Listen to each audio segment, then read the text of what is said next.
The federal government has approved a 2.18 trillion naira supplementary budget for the 2023 fiscal year. This is coming a week after it unveiled its 2024-2026 medium-term expenditure framework in Abuja. According to the government, the supplementary budget will fund urgent issues including national defense and security. The supplementary funding was also targeted at providing welfare packages for workers and Nigerians at large. Well, let's talk more about this. And of course, looking at what it means for the economy. I've been joined by Mr. Biodun Kayode Ali. He's the Senior Manager, Reporting and Strategy Unit at PwC. Thank you so much, and congrats on your new role. Thank you very much, Tulu. Yeah, it's really good to have you. Well, let's get talking now. 2.2 trillion naira supplementary budget for the 2023 fiscal year. Before we talk about debt servicing, first let me ask you, how does this come to you? I can see defense, security, payment packages and all of that being prepared by government. What do you make of it?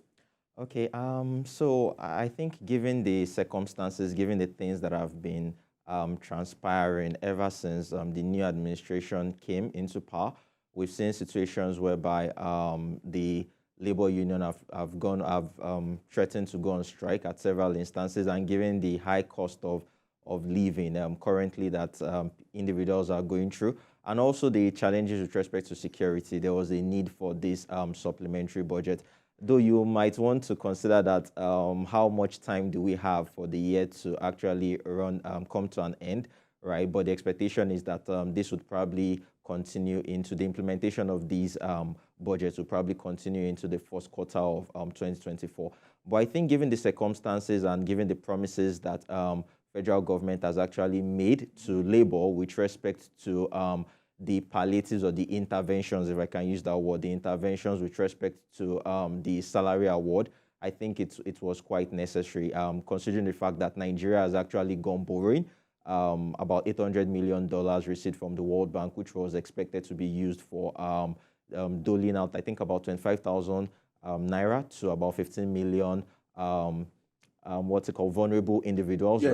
Right? So given the fact that that's $800 million was expected to be spent within October and November, for December, right, there is a need for more funds. And I think that's where some of these monies are coming from, the budget, as well as if you look at the repairs that are going to be done for roads across bridges across the country.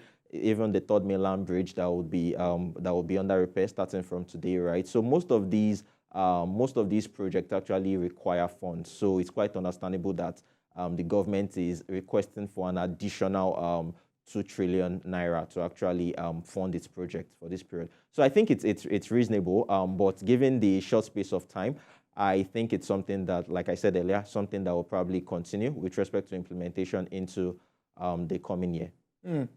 Interestingly, you've highlighted this, and it's key to me, but looking at the MTEF now, FG plans to take about 26.4 trillion naira. That's between 2024 and 2026. But I'm worried about debt service now. How does that come to you? We're doing about 90% at the moment. How do we sustain this? Yeah, so our debt service to revenue is actually quite high.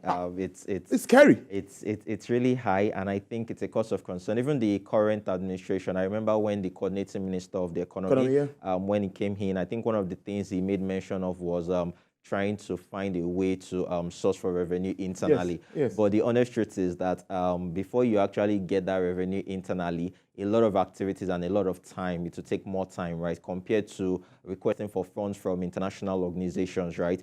I mean, look at the $1.5 billion Nigeria was able to secure from the World Bank, right, which is interest-free, right?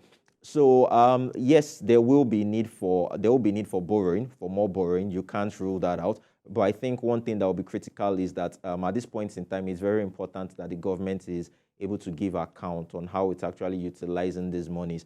26 trillion is actually quite high, like you said, and we've actually been going on the upward trend, yes, right, from 21 trillion now, 26 trillion.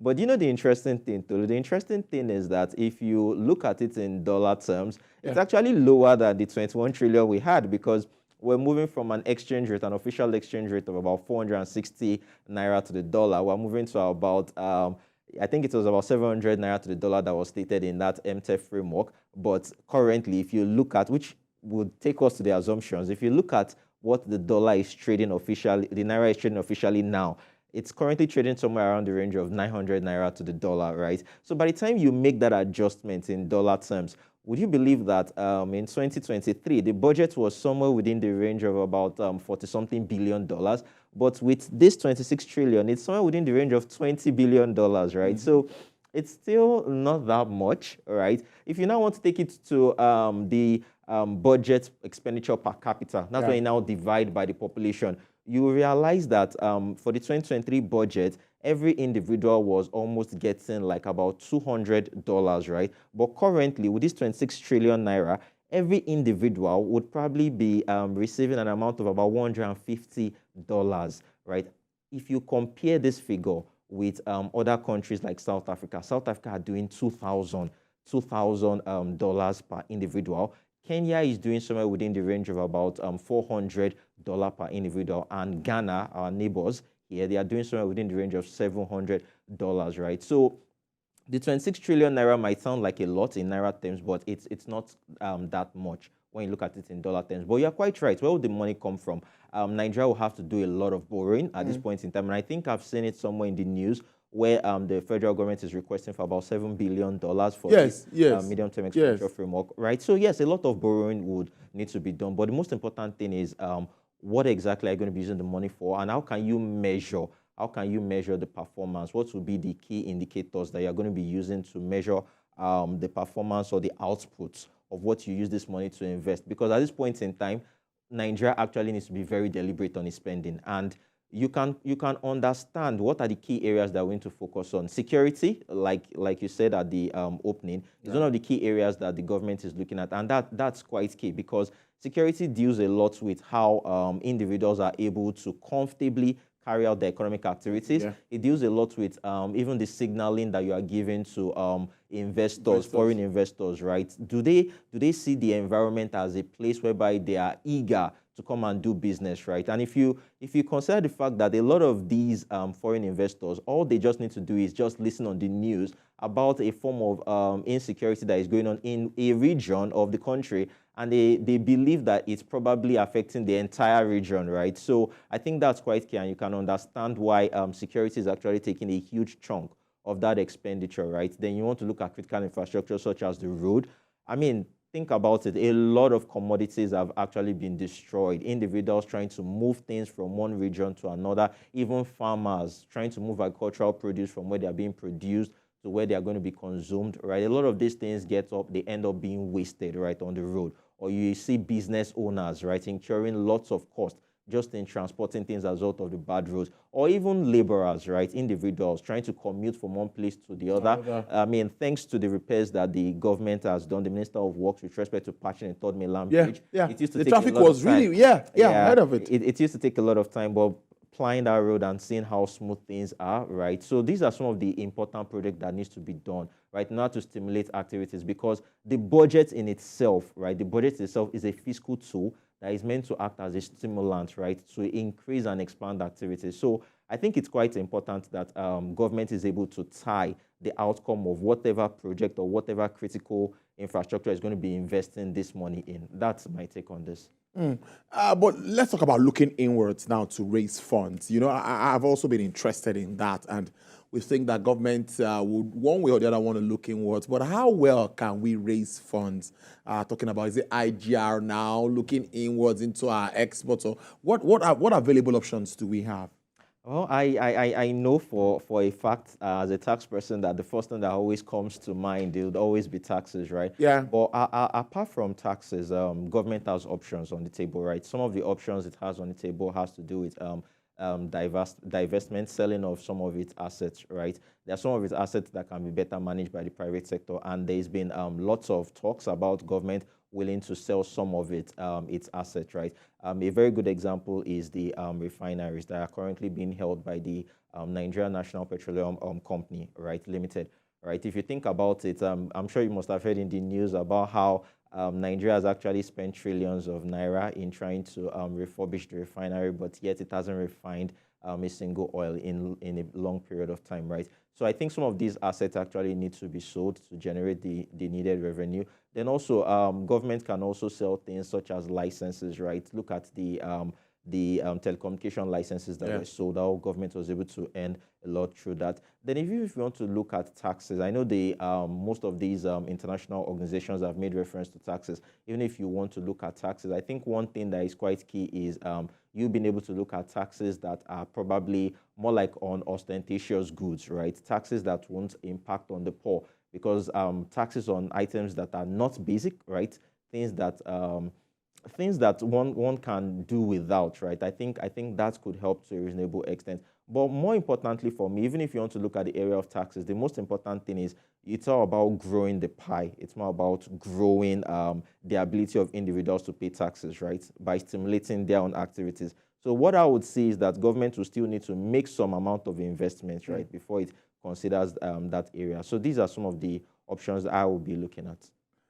Well, the Minister of course, Budget, National Planning, and of course, we have the Minister of Coordinating Economy, and of course, Minister of Finance. But Minister Bagudu himself said government will stay with the January to December budgeting cycle, which former President Buhari started up with. What really are the positives of staying with that budget cycle for investors, for businesses, for contractors and all?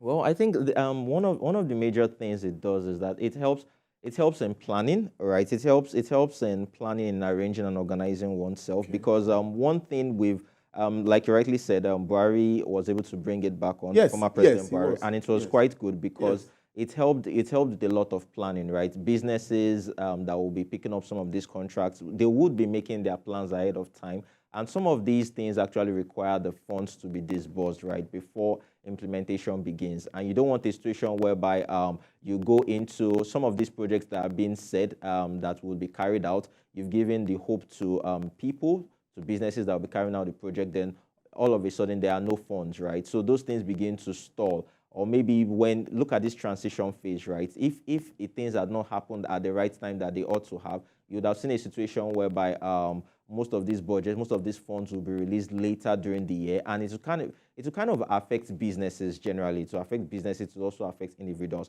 One other thing I also forgot to mention with respect to the question on the earlier question you asked with respect to looking inwards, right? I was going to say something about looking at some of the things that we can do with respect to trade and investments, right? And this has a lot to do with the Ministry of Trade Investments, right? It's quite important that you also try to make yourself an attractive destination, right? Attractive in the sense that you are able to look at some of the resources that we have. In Nigeria, we have lots of resources in their crude form, in their raw form, primary form. You want a situation whereby most of these states are able to come up on their own and say that, okay, we have these resources in our own state, we're able to develop it, we're able to add value to it, right? And once they're able to do that, you see a situation whereby states are able to compete with themselves. There are some products that Nigeria is known globally to be one of the foremost countries producing such items. Cassava is a very good example. Nigeria is like the largest producer of cassava. But when it comes to value addition, right, we don't do much. We don't do more. Respect, yeah, we don't. To the extent whereby even though Nigeria is one of the largest producer of that product in its primary form and exporter, right, by the time you look at the products that come from it, such as ethanol, right, you see other countries being among the top 10 and Nigeria not even coming close to top 10, right? So I think if you look at things from that angle, then also when it has to do with culture, tourism, right, I think Nigeria can go a long way in making itself an attractive destination. So I think those are additional things I would say under that. So with respect to the budget cycle, it's actually quite key and instrumental for planning for individuals, for business owners, right, and even government itself, right? So take for instance this supplementary budget that we spoke about. It's something that is currently still passing through second reading, I think, or it has passed through the second reading. If it had come earlier, right, you'd have seen a situation whereby Nigeria will be able to implement most of the things, the project it wants to carry out with this budget. And a very good example is the money that is going to be distributed, right, to the vulnerable, right? At this point in time, we're already in November. So the question is, who has gotten most of these amounts? When will they get it, right? I think a lot more needs to be done with respect to being able to show the public that these are some of the things that the government is currently doing. That transparency and accountability, I think, is quite key. So these are some of the... And it will really help build that trust with Nigerians, because, you know, they are also there now paying more for PMS, paying more for everything, paying more for foodstuff. And when they see transparency on the side of government, that this is what these monies are being used for, I see that they would definitely want to. So what is your, you know, I always like to have an outlook for the entire economy, but with this and all of these challenges that we face, I don't want us to go into all of the daily discussions, inflation, FX. We know all of these issues are all there. But with this move by government, what do you think about the actualization of our budgeting system? Moving on. Well, if I start looking at it from the assumptions, yes, right, please. I think I think a lot more needs to be done with respect to the key assumptions that we have there has to do with our oil production, right? I think the oil production was somewhere within the range of, I think, 1.6 or 1.7 million barrels per day. But recently, we heard that within the last 7 days, there's been lots of crude oil theft that has been taking place, which has actually hindered our oil production somewhere within the range of 1.2. So I think that assumption of 1.6, 1.7, I think is quite high. Also, with respect to the assumption on inflation, stating that inflation will be somewhere within the range of 21%, given the fact that inflation is currently sitting at 26.7%. 26.7, yeah. So I think that will be an issue, because there will be a lot of projects that you've actually budgeted for, right? A lot of planning that has actually gone into the works. But you see that these assumptions themselves, which are meant to be like the building stone, the foundation, there is something actually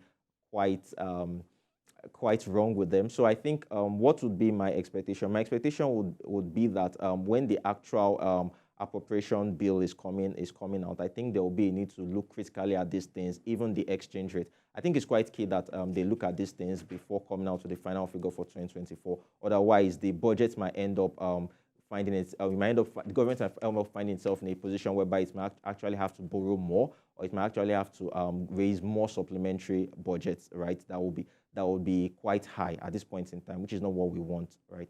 So those are some of my thoughts on this. Indeed, when we look at the growth that is also expected, considering global issues that are beyond our control, that we never planned for. I want to touch on that. What do you? Yeah, so I think you're quite right. A lot of events are taking place that honestly, we never planned for. Honestly, never planned.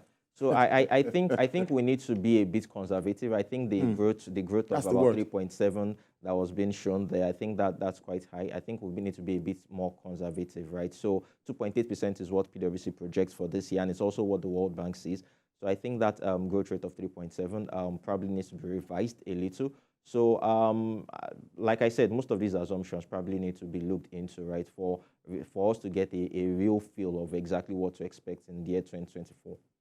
I must thank you so much. Interesting conversation as usual. Mr. Abiodun Kayode Ali is the Senior Manager, Reporting and Strategy Unit at PricewaterhouseCoopers. Thank you so much. Do enjoy the rest of your day. Yeah, thank you for having me too. Great stuff.